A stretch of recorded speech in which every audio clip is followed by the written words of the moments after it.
Mimi ni mchungaji Mgwenya Hezron Mgabo, mkurugenzi wa idara ya huduma za vijana katika Conference ya Nyanda za Juu Kusini mwa Tanzania. Tumekuwa na kambi nzuri, yani nzuri. Watafuta njia wamelifurahia, wavumbuzi wamelifurahia, vijana wakubwa, Master Guide, SYL, mabarozi ndio siseme kabisa. Kambi nzuri kabisa.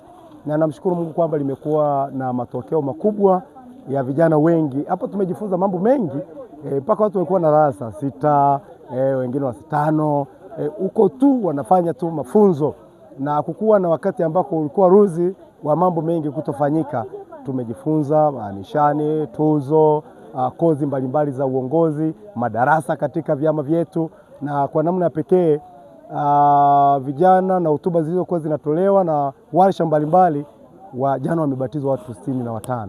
Lakini leo pia siku hii ya Sabato watu wengi wamejitoa kwa ajili ya ubatizo. Tunamshukuru Bwana. Idara ya huduma za vijana katika Conference ya Nyanda za Juu Kusini mwa Tanzania tunapaa sasa katika jina la Yesu, na mojawapo ya mambo tutakayopaa nayo ni kuhakikisha taaluma inasonga mbele, utume unasonga mbele, mafunzo yanasonga mbele, na mikutano mbalimbali inasonga mbele. Mwakani, yamkini kabla ya mwaka huu tuna kambi kubwa la Chimara ambako Master Guide watahitimishwa, SYL watahitimishwa pamoja na mabarozi. Ni kambi kubwa, tunawakaribisha watu mbalimbali kutoka sehemu mbalimbali za Union ya Kusini mwa Tanzania. Tuje tuungane pamoja sisi kwa wenyeji wenu hapa Mbeya pale Chimara, kwa ajili ya mafunzo haya makubwa yatakayofanyika hapo. Lakini mwakani tuna kempoli kubwa ya Union yote tutafanya mwezi wa 6 kule Dodoma.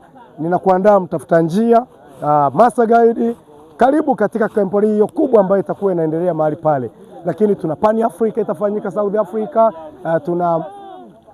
tuna kempoli ya watafuta njia 2029 itafanyika kule USA.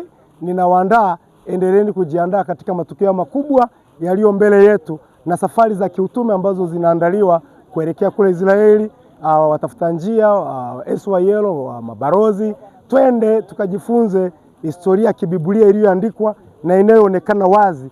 Watu wengi wanafurahia kwenda huko, na Bwana atakubariki sana.